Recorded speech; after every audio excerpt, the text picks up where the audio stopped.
Very good morning, welcome. It's Jeff Lawton on Wednesday the 6th of March. Only 3 more days to go before I take at least a week's sabbatical, with Cheltenham being on next week. And I always said I wanted this to be an educational line, and one of the things that we've got to learn is how to deal with losing runs. And after doing everything right last week, the last 4 days it seems the wheels have dropped off. And if you watch the Star Sports interview I did, I said in that sometimes you can just do exactly the same thing and the results do not go for you. And that's exactly what's happened to us in the last 4 days. But we've got to take it on the chin.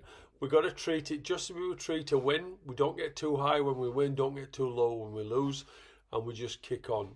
And there's only one meeting today over jumps, and I'm going to cover a couple of races, and I'll do that now. So we're starting the 2:15 at Catterick. We'll have a look at Baron de Middleton.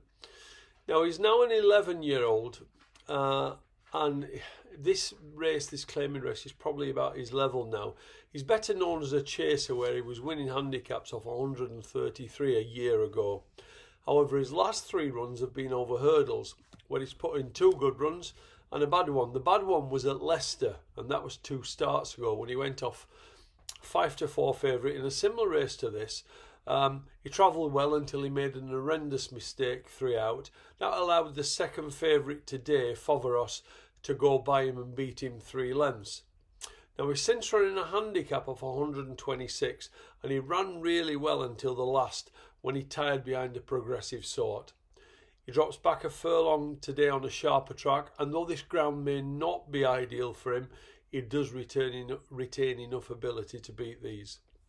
The other race I want to look at is 3:45, Haston Clermont. Now, this one ran 3 times over hurdles without showing much at all, and he managed to get a lowly mark of just 94. Now they sent him chasing, and after 1 run over a shorter trip, they upped him to 3 miles, and that's really been the making of him.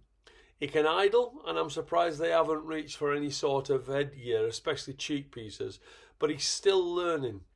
He loves this ground, and probably ran his best race last time when splitting 2 next time out winners. He'll love the trip. Whilst I'm not sure about Tom Cody, I think although he gets the trip, I'm not sure he relishes the trip. And last time he split 2 next time out winners. However, Aston Clermont is improving, and he looks still well handicapped to me, and I think he should be winning that race. So they would be the only 2 races I'd be looking at today. You see the email below if you want to drop me a line, ask me any questions, or subscribe to the private service for next week. Just drop me a line or press the subscribe button, and that'll let you know when I'm going to be coming back. All right, many thanks. Speak to you tomorrow. Thank you.